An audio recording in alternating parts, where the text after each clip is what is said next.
Late Night with the Devil stars David Dastmalchian and tells the story of a live television broadcast in 1977 that goes horribly wrong, unleashing evil into the nation's living rooms. I'm a big horror fan, but for whatever reason, of all the horror movies to come out in the past 20 or so years, the subgenre of demonic possession and supernatural spirits has just never really hit for me. I find them all kinda samey, they're typically lazily written, and they rely too heavily on jump scares for my liking. There are some exceptions, notably The Conjuring, one of the best modern horror movies, and more recently, Talk to Me. And like Talk to Me, this film takes something we've seen countless times, demonic possession, and puts a unique spin on it. Framing this story as a sort of TV documentary format where it's a small voiceover intro followed by a live recording of a late night comedy episode with exclusive behind the scenes footage is really novel and clever, especially the inclusion of the behind the scenes footage because it gives the film a lot more substance. When they first introduced the behind the scenes footage, I thought it would be a lot of fluff because the general concept of it is pretty disconnected from the main storyline of an uncontrollable talk show guest. But that's not the case at all. The behind the scenes content is vital to the main story, and it both sets up and plays off of the on-camera events really well. I felt like at times the writers boxed themselves in a bit with making it all this one episode because they have to follow the structure of a late night show, and obviously late night talk shows do not have the same pacing that you would want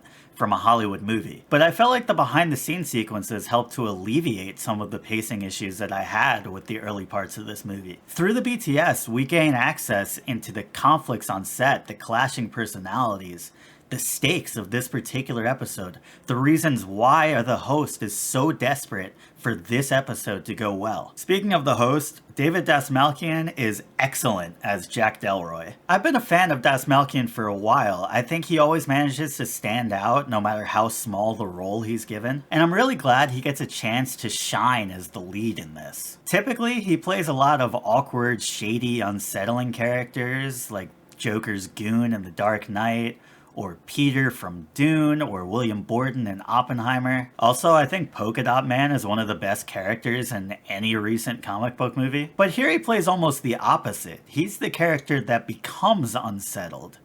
And it turns out he can do that really well too. He's still kind of sleazy with some of the decisions he makes, and that's why he's so well cast in this. But I really enjoyed everything about his performance, and I hope he gets more leading roles going forward. I also thought Ian Bliss was really good in this. He plays one of the other talk show guests. I won't spoil his role or his character, but he gets a lot of screen time, I think more than anyone other than Dastmalchian. And I think his character adds a lot to the dynamic of the movie. He helps to ground the movie quite a bit. But the performance that truly blew me away was Ingrid Torelli as Lily, the possessed girl. She is so damn creepy right from her first lines. And she expertly navigates the line between finding a way to stand out and doing the same demonic possession things we've seen a million times before, but not being so over the top with it that it's not believable anymore. There's a ton of pressure placed on her performance. Her character is pretty much the A-plot of the movie, and she absolutely delivers. From the moment her character appears right through the end of the movie,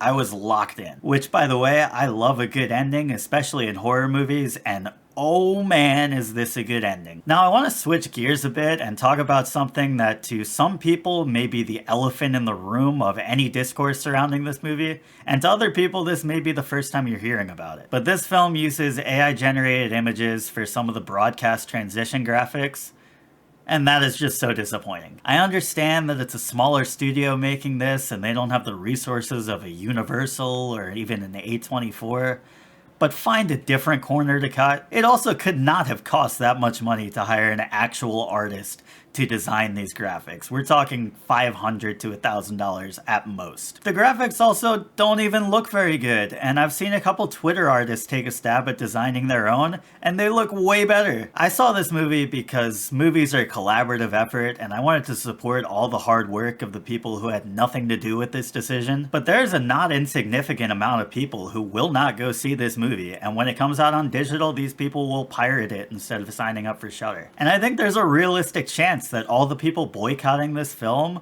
will end up costing the studio more than they saved by not hiring an actual artist. And if you're someone who chooses not to see this film because of the use of generative AI, I totally see where you're coming from, and I applaud you. I really hope this is a lesson for studios that you can't take shortcuts in this business, and you shouldn't be able to steal from artists and still be successful. Instead of studios learning the opposite lesson of, let's just throw AI in everything and squeeze a few more dollars out of it, which is what I'm afraid will happen. With that said, if you've seen Late Night with the Devil, I'd love to hear your thoughts in the comments, and as always, thank you for watching.